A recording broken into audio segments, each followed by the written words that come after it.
I've got a story that's been eating me up for months, and honestly, I don't even know where to start. My name's Jake, and I've been running my own craft business for over 20 years now. Built it from the ground up, woodworking, custom signage, the whole 9 yards. I've got a decent reputation, a loyal customer base, and I've spent more hours in that workshop than I care to count. My wife, Sarah, has always been, well, let's just say she's been pretty high maintenance. She's the kind of woman who can turn on the bitchy attitude with just the flick of a switch, and she's never been shy about throwing insults when she's annoyed. For years, I thought we had a good thing going. Sure, we had arguments, but most couples do. I never imagined she'd cheat on me. That's the kind of thing you see in movies or hear about in some soap opera. But then I started noticing little things. Her phone constantly vibrating when she thought I wasn't looking, her brushing off plans with me for work stuff, even though I knew she didn't work outside the house. The really weird part, her attitude started to shift. She became more dismissive, short, snippy, and just outright rude when I'd ask about her day. I didn't want to jump to conclusions, but I also couldn't ignore the way she'd lie about where she was going or who she was with. She'd come up with all kinds of bullshit stories, saying she was at a friend's house or running errands, but I'd find her phone loaded with texts and photos that didn't match her stories. She'd get defensive, call me paranoid or insecure, tell me I was overreacting. That's typical Sarah. She's good at spinning a web of lies, making herself the victim and turning any suspicion back on me. One night, I decided to check her phone when she was in the shower. I wasn't snooping out of boredom, I just knew something was off. And what I found was enough to make me want to throw up. She was messaging someone named Mike, talking about what they'd done after hours in my workshop. I mean, she's always been jealous and bitchy about me working late, but this was something else entirely. Their messages were filthy, talking about additional techniques I'd never heard her mention before. I saw photos, her in the workshop, looking all seductive, and him, clearly an apprentice I had been mentoring for months now. It hit me like a freight train. My own wife, my partner of over a decade, was cheating with someone I trusted, someone I had been personally training in my craft. I never thought she'd be capable of lying about everything, especially concerning our business. It was more than just a betrayal. It was a slap in the face that cut so deep I didn't even know how to process it at first. Seeing those texts, knowing she'd been sneaking around after hours in MY workshop with MY apprentice, I felt like my entire world was crashing down on me. I stayed up all night, staring at the screen, trying to decide what I should do. I wanted to confront her right then, but I also knew that everything was about to change. I was furious, heartbroken, and honestly feeling kind of numb. How could she lie so easily? How could she do this to me, to everything I built? That's when I realized this wasn't just about the affair. This was about respect, trust, and all those years I thought we had. I also knew I could let her get away with it. I had to devise a plan, figure out what my next move was going to be. But first, I had to get her alone. I had to see her face when I confronted her, because once I did that, everything else would become clear, even if it tore me apart. The next morning, I woke up with a knot in my stomach that I couldn't shake. The first thing I did was go into my workshop, where I kept most of my tools, some sensitive documents, and of course, the evidence I'd found the night before. I needed to be sure I wasn't imagining things, that it was real. I went through her messages again, slow, deliberate, making sure I hadn't missed anything. The photos were still there, along with timestamps and chat logs that confirmed she'd been in my workshop after hours with Mike, my apprentice. I had always trusted him. He was a good kid, talented, ambitious, someone I'd taken under my wing to help him get started in the craft business. I'd seen potential in him, and I thought he respected me. Turns out I was wrong about that. I didn't want to jump to conclusions, but the evidence was too clear. She crossed a line, and I knew I couldn't just brush it off. I decided I'd wait until she came home that evening. I wanted to catch her off guard, see her reaction when I finally brought it up face to face. I kept my cool, but inside I was boiling. How could she lie to me for so long? How did I not see it sooner? I replayed every moment, every suspicious glance, every defensive remark she'd made over the last few weeks.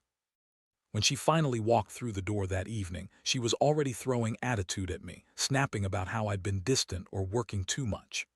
Typical Sarah, always the victim. I looked at her calm but cold and I just said, "We need to talk." Her eyes narrowed and she immediately started with her usual bullshit, calling me paranoid, accusing me of spying, saying I was jealous, insecure. I let her talk, letting her spin her web of lies, but I already had what I needed. "I know about Mike," I said bluntly. Her face froze for a split second, then she shrugged, trying to pretend she had no idea what I was talking about. "What are you talking about?" She shot back, that bitchy tone creeping into her voice. I pulled out my phone, showing her the photos, the texts, the entire conversation she'd been hiding. Her face turned a little pale, but she quickly regained her composure. "God, Jake, you're crazy. You're reading too much into it," she said, crossing her arms. "That's just some stupid joke, or maybe he was helping me with a project, nothing more. You're overreacting." Her words hit me like a slap. I felt the anger rising, but I kept my voice steady. "No, Sarah, this isn't just some joke. You've been lying to me. After everything I've done for us, this is how you repay me, with our own apprentice, my own guy, after hours in my workshop." She smirked, looking annoyed now. "Oh, please, you're so paranoid. Maybe I was just helping him out. Maybe we were just talking about work. You're making a huge deal out of nothing." But I knew better. I knew that this wasn't about work. This was about her sneaking off, doing things she knew I'd never approve of. I saw her face, the way she tried to gaslight me, and it made me sick. The emotional toll hit me hard. I felt betrayed, humiliated, angry, and utterly lost.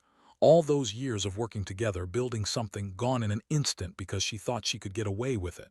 I wanted to break something, to yell, to cry, but I stayed composed. I had to. If I didn't, I'd lose control and then she'd win.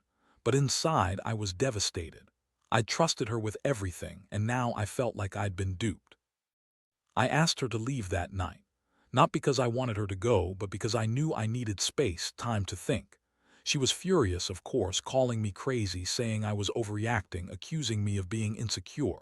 She stormed out, slamming the door behind her, leaving me standing there, alone with the evidence and 1,000 questions. That night I couldn't sleep. My mind kept racing.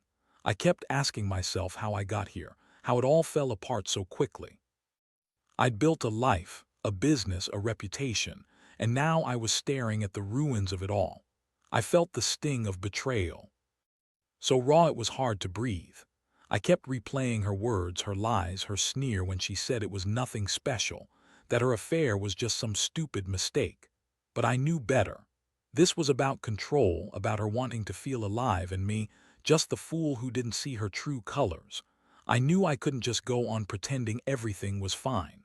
I had to decide what to do next, whether to fight for us or cut my losses. But one thing was clear. I wasn't going to let her get away with this without consequences. She crossed a line and I was planning my move. I just didn't know what that was yet. The next few days were a complete blur. I stayed in the workshop most of the time, going over everything I'd found, trying to figure out how I'd play this out. I knew I couldn't just confront her again without a plan. I had to be smart about this. I needed her to slip up, to give me a reason to really show her I wasn't going to take this lying down. Every time I saw her number pop up on my phone, my stomach twisted. She was calling, texting, trying to play the victim, but I wasn't about to fall for her bullshit anymore.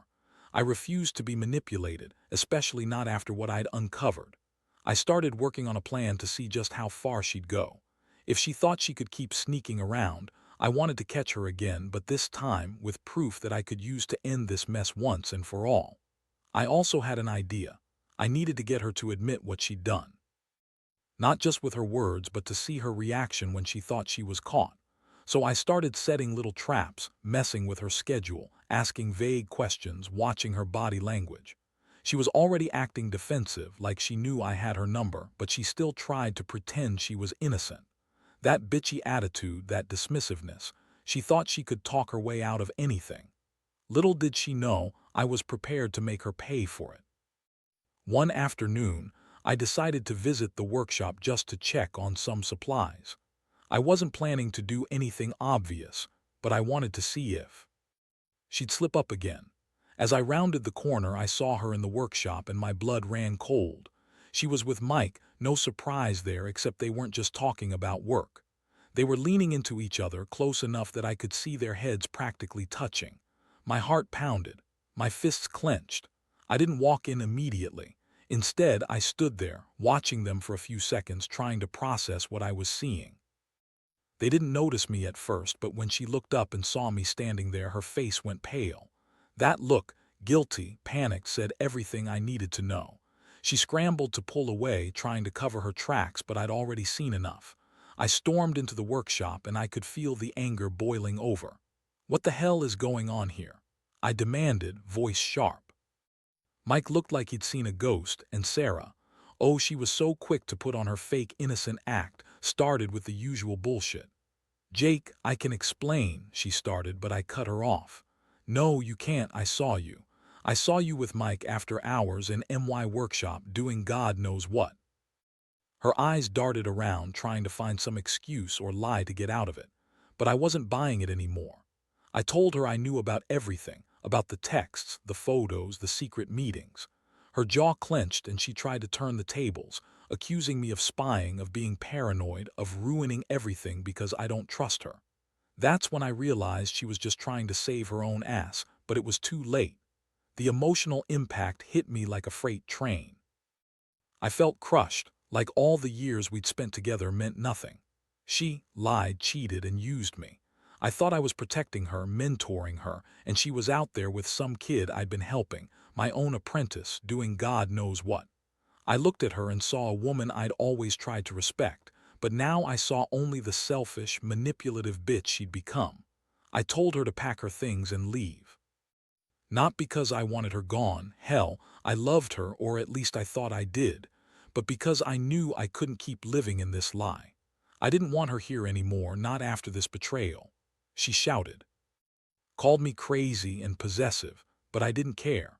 I was done. I felt like I'd been punched in the gut, and I knew I'd never see her the same way again. That night, I sat alone in my workshop, surrounded by the tools and projects I'd poured my life into. Everything felt hollow. I couldn't help but think about how she'd lied, how she'd made me feel insignificant, like I was just some fool she could walk all over. I also kept replaying the moments when she'd look at me with that bitchy sneer, the way she'd dismiss my concerns. I realized I had to do something, but I wasn't sure what yet. I'd been betrayed by someone I thought I knew, someone I'd trusted with everything. I'd spent decades building my business, my reputation, my life, only for her to come along and threaten to tear it all apart. I knew I wasn't going to let her get away with it. I just didn't know how I was going to come out of this hole, or if I ever would. But one thing was clear: I was done playing nice. The next steps, I decided, would be about taking control, no matter what it took. After she left, I thought I'd feel relief, like a huge weight had been lifted from my shoulders. Instead, I just felt empty. All those years I poured into my craft, into that business, and now it was like I'd been blindsided from every direction. That night I stayed up, staring at the ceiling, replaying every moment, every sign I'd ignored, every lie she'd told. It was a brutal, sobering realization that the woman I once loved, the woman I'd trusted with my life, was capable of doing this to me. The first thing I did in the morning was go to my safe. I kept some cash tucked away, mostly for emergencies, but I also had some hidden documents, proof of her affair, the photo, the texts. I knew I had to be prepared, just in case she tried to turn everything around on me or make accusations. I also took a hard look at the business, considering how much of it she actually knew or had a hand in. The signage across town, the reputation I'd built, was any of it safe anymore? I started planning my next move. I wasn't just going to let her walk away, not without consequences. I knew I needed to gather evidence, be strategic. I wanted to confront her again, but this time with everything laid out, undeniable proof in my hand. I also thought about how to handle Mike, this kid who'd been like a son to me, now turning out to be the biggest betrayal of all. I felt angry, but I also felt betrayed on a deeper level. If he'd crossed the line, he deserved to be called out, but I wasn't sure I was ready for that confrontation yet. In the meantime, I made a few calls, some discreet, some not so much. I contacted a lawyer just to get advice on how to proceed legally if it came to that. I also started to think about what I wanted long term. I could try to salvage the marriage, but honestly, the trust was shattered. The more I thought about it, the clearer it became. I didn't want her back in my life, not after what I discovered. I felt a mix of anger and sadness, but mostly, I knew I had to protect what was left of my business, my reputation, and myself. That evening, I decided I'd have to talk to her again, but this time I'd be in control. I left a message telling her I needed to see her, alone, and that it was about clarifying things. I didn't want her to think I was giving her a chance to spin more lies. This was about facing her head-on with everything I'd dug up. I also prepared myself emotionally, knowing she'd try to deny, lie, or manipulate her way out of it. But I wasn't going to let her. I was done being the fool. When she arrived, her attitude was even more bitter than usual. She looked at me with that nasty sneer, like she thought she could still manipulate me into buying her stories. But I didn't give her that satisfaction. I laid the evidence on the table: screenshots, photos, timestamps. I told her I knew everything and I wanted an honest explanation. She scoffed, rolled her eyes, and started with her usual deflections, calling me possessive, paranoid, or crazy. I interrupted her. "Sarah, I've seen enough. I don't want to hear your lies anymore. You've been sneaking around, fucking my apprentice in my workshop, my own business. How do you think that makes me feel? Do you even care?" Her face twisted, her eyes narrowing as she spat back. "You're just overreacting. It's not what it looks like. You're jealous, insecure, and you're ruining everything because you don't trust me." I felt my blood boil. Her words were so typical, a way to twist everything back on me like I was the problem. But I knew better.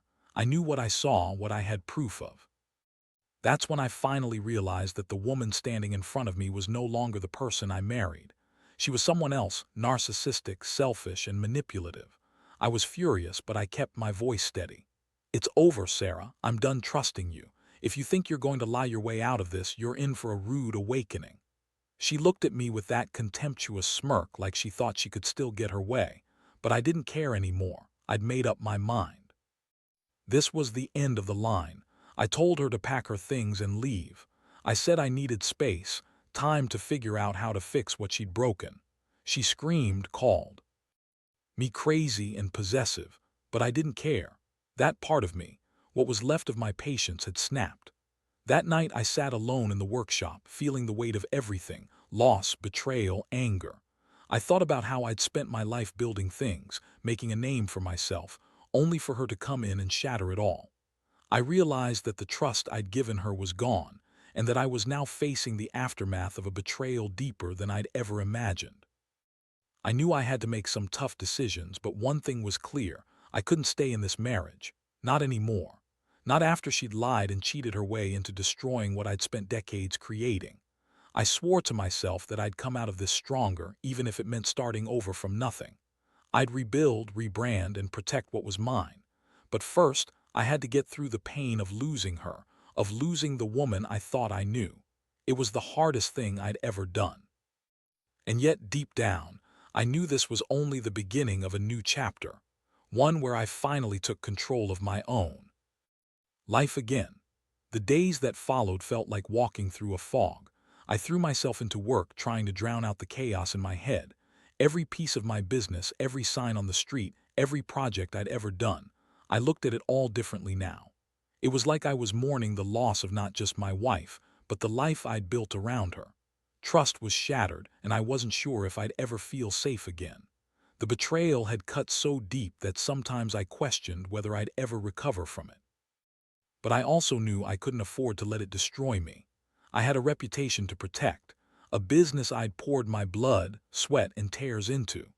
So I started to focus on the practical side of things. I reached out to a lawyer just to understand what my rights were. I also began making plans: how to secure the workshop, how to handle the signage, and what steps I'd need to take to keep my business afloat if she decided to go to court or try to claim some of what I'd worked for. I was determined not to let her win, not after everything. Meanwhile, Sarah was still trying to reach me, calling and texting with all her usual crap, Accusations, tears, even some guilt trips. I let her vent, but I didn't engage much. I was exhausted emotionally, and I knew I needed to keep my distance. I didn't want her to think I was vulnerable or that I was going to change my mind. I'd made my decision. I was done with her lies, her manipulation, her bitchy attitude. I saw her for what she really was now, and I didn't want anything to do with her. One evening, she showed up unexpectedly at the workshop. I wasn't surprised anymore by her audacity. She barged in, looking furious and defiant. "You're overreacting," she snapped, trying to dismiss everything I'd shown her. "You're just jealous because Mike and I have something real. You're too blind to see it." I looked at her, eyes cold. "That's bullshit, Sarah. You've been lying to me for months. I saw the photos, the texts, the way you act, everything. I trusted you, and you threw that trust away for some cheap sex and attention. I don't want you in my life anymore." She started to cry, this fake, manipulative crying that only made me angrier. "You're always so controlling, you never listen. I'm sick of your rules and your stupid rules about my life," she spat. "You act like I'm some kind of possession, but I'm tired of pretending to be happy with this stupid marriage. Maybe I deserve better." Her words felt like a slap, but I didn't flinch. I'd already made my choice. I told her to leave again, and she refused at first, trying to guilt-trip me into changing my mind.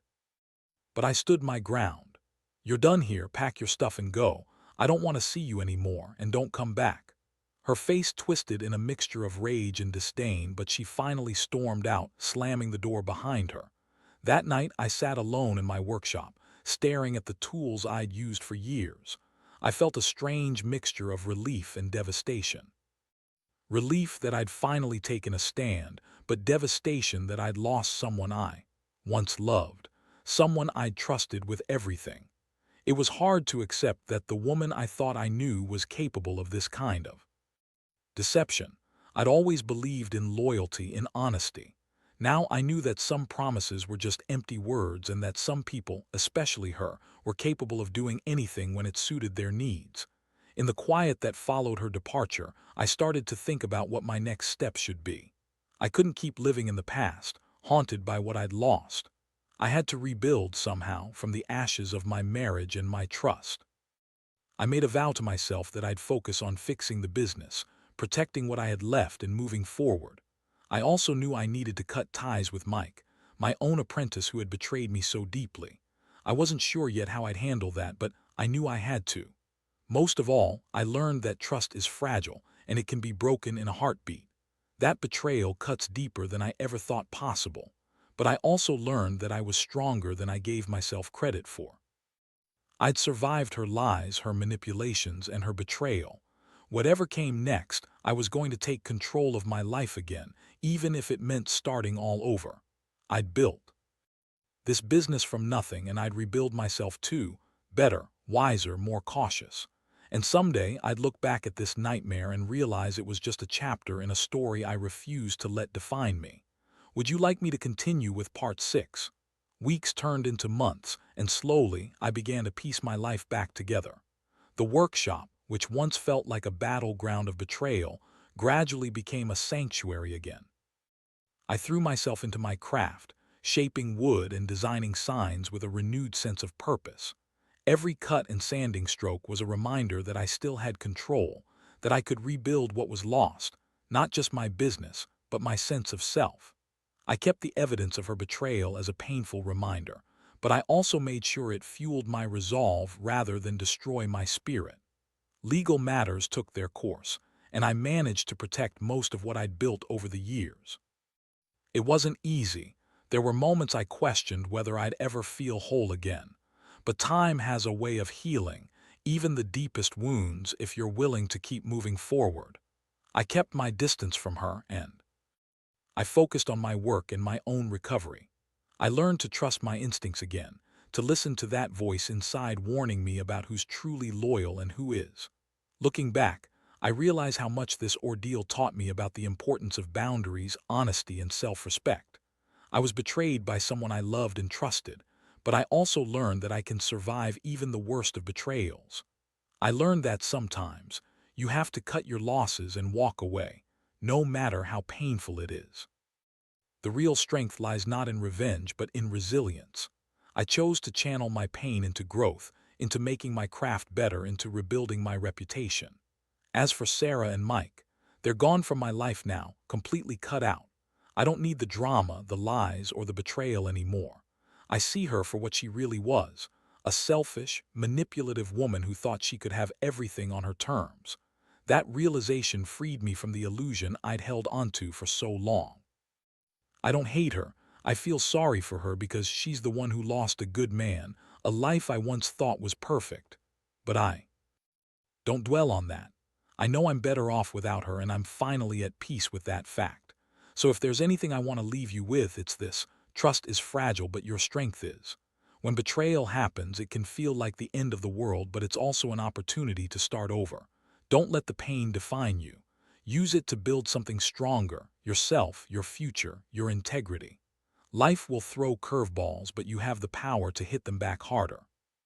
Stay true to yourself, and always remember that even in the darkest moments, there's a chance to find your light again. That's my story. Thanks for listening.